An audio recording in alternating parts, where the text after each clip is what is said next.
Juan Williams, Dana Perino, and Greg Gutfeld. It's 5 o'clock in New York City, and this is The Five.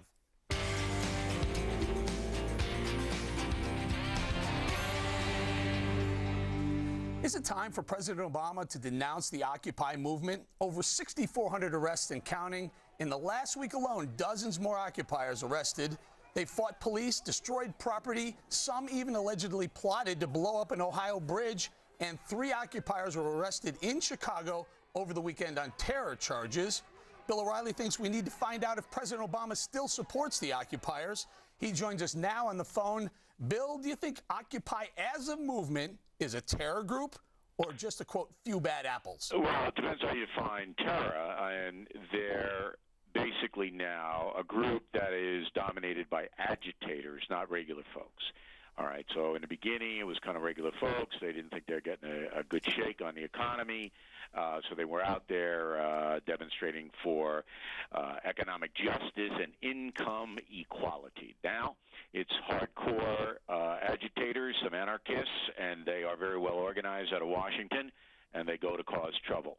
So, to me, when you go to cause trouble, you're trying to create terror. Of course, not on the level of Al-Qaeda, but I don't know why this group is existing, because all the people who were there for a political purpose are not there anymore. Well, Bill, you got headlines when you said they were terrorists.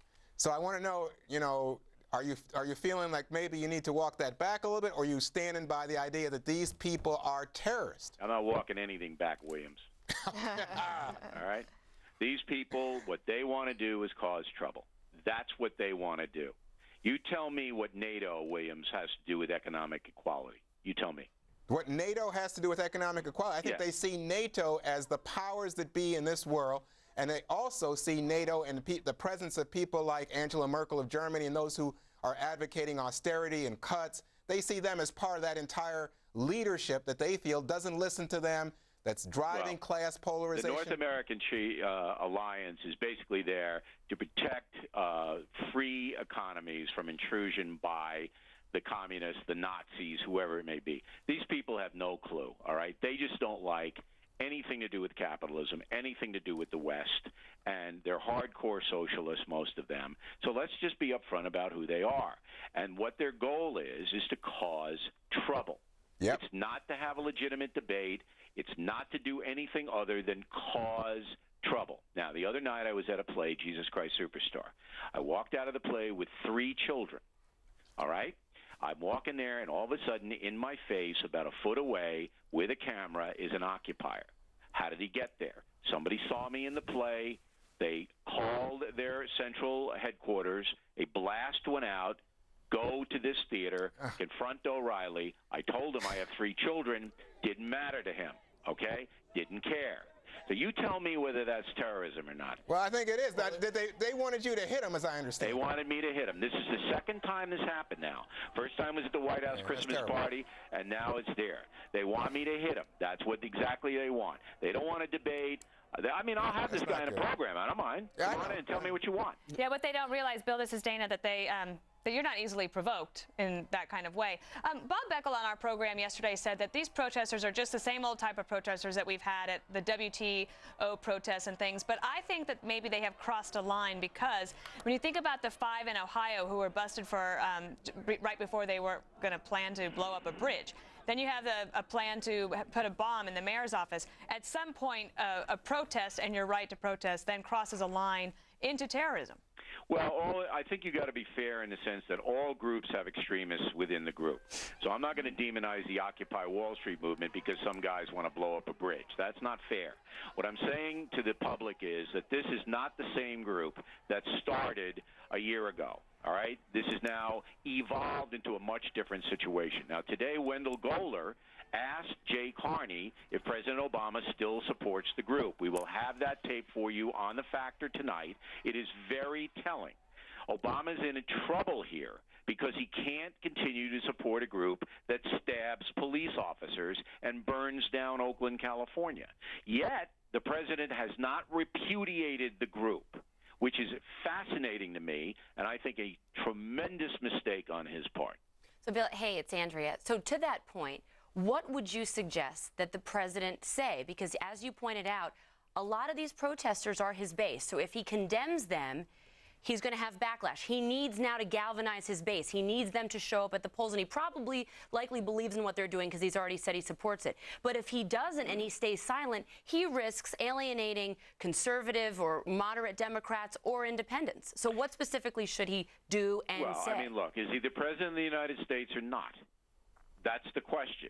All right? Are you going to continue to support a group that stabs police officers and burns things down? Are you or are you not? Yes or no? I don't look. And that, you know, what the dodge is very interesting. Well, we're here to support their freedom of speech. That's what he said yesterday, President Obama in Chicago. NATO supports that. That's where NATO is in NATO. Do we want to support? Okay. Tell me how stabbing a police officer is freedom of speech. Tell me how confronting people with whom you disagree in a street is freedom of speech. Tell me that. I want to know that. I'm very, very curious. Tell me how an organization now being run out of Washington, financed by the most far-left elements in the country, all right, sending out blasts, telling people to wear masks and dress in black. Tell me how that is freedom of speech, Mr. President. I'd like to know. So, Bill, this is Greg. Nice to hear from you. Gutfeld. How did you get that gig, Gutfeld? How did that happen? I have pictures of Beckel and bowling in a hot tub. There you go. That's all it takes. Hey, isn't this basically Obama's essential problem, is that he's terrible at choosing friends? If you look at his history, whether it's Bill Ayers or Reverend Wright or now Occupy Wall Street, there seems to be a singular thread running through all of these, which is a sympathy for individuals with a distaste for Western values. And that's why he always has a problem stepping away from it. It comes from his background in academia, don't you think? Listen, I don't think the president, and I don't know him that well, but I've studied him now for 3 years. I don't think he cares about any of these people. I don't think he cares about Ayers or Wright or Occupy Wall Street. I think he is a politician. And what politicians do is tell people what they want to hear. But he gets himself in trouble when he makes these statements about dubious organizations who then go out and embarrass him. And instead of meeting the challenge and saying, you know what, in the beginning I was sympathetic for them, but now they're over the line, and I no longer think that they're a positive for the country. Look, if I were Mitt Romney, I would be on the air today saying, hey, are you supporting this stuff, Mr. President? Are you or are you not? That's how you win elections. Romney, I don't know where he is. Maybe he's driving the dog to Canada. I don't know. Okay? But if I were Romney, I would be all over the media with that. Yes or no? Are you in or out on the occupiers? You see? But that's me. That's me. Because I want good leadership. I want honest leadership. I think this Occupy movement is destructive. I think they're bad people. I think they're anti-American people. And I'm fed up with it. And I will take them on. If Romney and Obama won't, I will. All right. Hey, Bill, we're going to let you go. Just that one quick question. Next time you're here, we would love to get you on set. We'll even maybe scoot Ange over a little bit. There's just not enough chairs. That's what we're going to give you. We were going to give you the leg chair, Bill. We'll give you the leg chair. You know what I'm afraid of? When the music stops, I won't get a chair.